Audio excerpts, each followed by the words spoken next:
Hey, and welcome to another episode of Geeks Corner. And first up today, we've got a lot of Apple news. Apple has agreed to notify UK consumers if an iOS update is going to slow down their device. Now, it's been over a year since this first came out that Apple was slowing down devices older. They say it was to preserve the performance as the battery actually got worse and degraded, and they actually run a battery replacement up until the end of last year, where you could get a £29 replacement on a battery on there. Now that has ended, but obviously prices have gone up a little bit, but they are still quite cheap, better than getting a new iPhone on there. So what they have agreed is to ensure they apply with the consumer law in the UK, they are going to notify the users of that update. So it'll be interesting to see how they're going to do it. But yeah, it's definitely a step forward in the right direction on there for definite. Now, Apple again has also put on a few new devices into an Eurasian Economic Commissioner regulated database, and this is reported by 9to5Mac. They've actually got a total of 11 model numbers out there.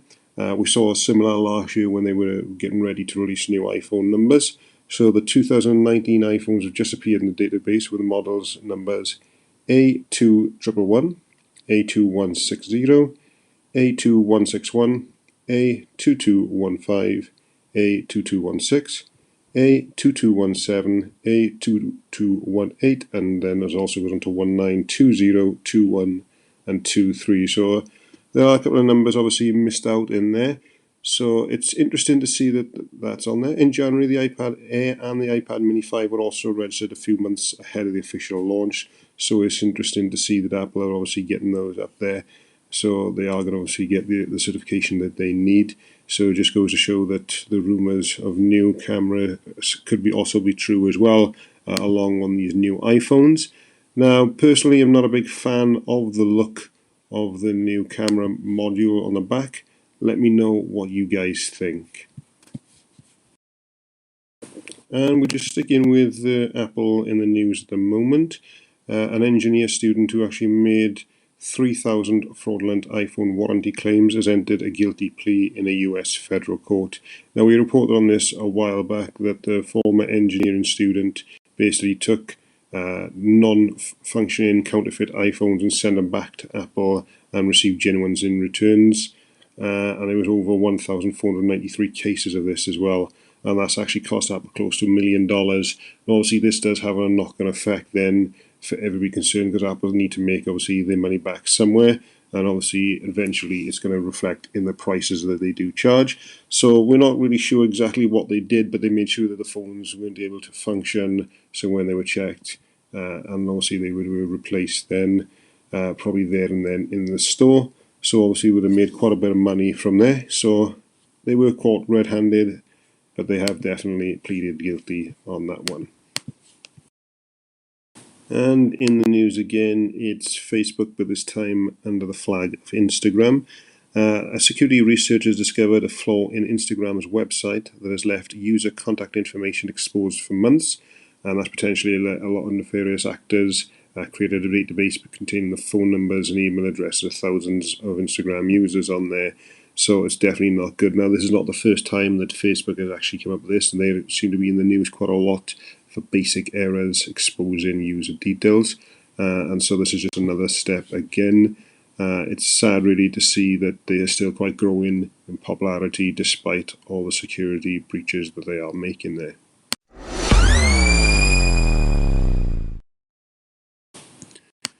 And in the news again is Huawei. It seems we can't really go without talking about these guys. And it is interesting to see things unfold almost on an hour-by-hour basis, really. But at the moment, Serbia Telecoms Minister says his country plans to implement several contracts with Huawei despite Google's decision to revoke the tech giant's Android license. Obviously, Huawei will then be looking at the moment of using Android's open source platform instead, so they're not going to be hindered, and they're certainly not going to go down without a fight on this one. And Huawei's also set up a Twitter handle called Huawei Facts, and on there then they're talking about the facts of what's going on, and they're saying that depending on how restrictive the sanctions are, the US could lose anything between 4.1 billion to 56.3 billion in export sales over 5 years. And like I said on our last podcast, we've actually got an article look a bit more in depth and a bit of an opinion piece on there as well. And while we are looking at other ways as well of getting apps onto their devices despite the sanctions, now there's been rumours that they are looking at third-party app stores as well. There are quite a few out there, obviously because Google uses Android operating system. They've got it open, so there's a lot more competition in there, and there are a lot of third-party app stores out there. Obviously, Microsoft tried something similar and failed, but this company could just be big enough to actually take on the tech giants. So it's interesting to see how this plays out and unfolds. Moving over now to Google, we all saw them unveil Google Duplex last year, where they actually had AI calling and making reservations. They've also then announced this time that they were rolling out to the web as well, so Google Duplex on the web. And speaking to the New York Times, Google has actually confirmed that around 15% of all duplex calls require human intervention at demand call center to resolve issues, and they put that down to the sheer volume of data that duplex requires, and so they do need human interaction. They've also gone on and confirmed that a quarter of all calls made actually start with a human rather than with a machine, so it's not quite true AI just yet. When they unveiled it, they didn't say anything about needing humans to interact and intervene, and so a lot of people thought it was all down to machine learning. So it is interesting to see that fact has actually come out, so the machines are not going to quite get us just yet. Let us know what you think of Google Duplex as well. If you have an Android device, do you use it? Do you find it useful as well? It is definitely interesting to see Google pushing the boundaries, and it's something I actually welcome as well.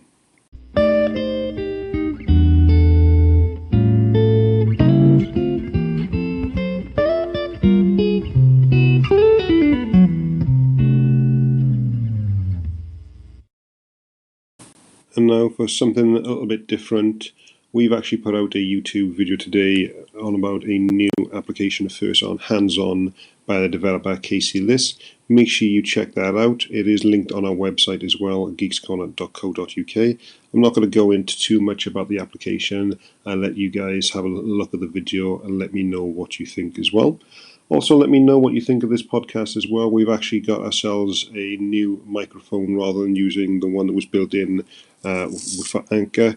So we've decided to try this to see if it sounds a little bit better. Let me know your thoughts as well. And by all means, drop us a comment. If you do use the Anchor app, you can actually send us voice messages as well. And if you have any questions, we'd be happy to take those and try and answer those as well. So thanks for listening, guys, and I'll catch you on the next one.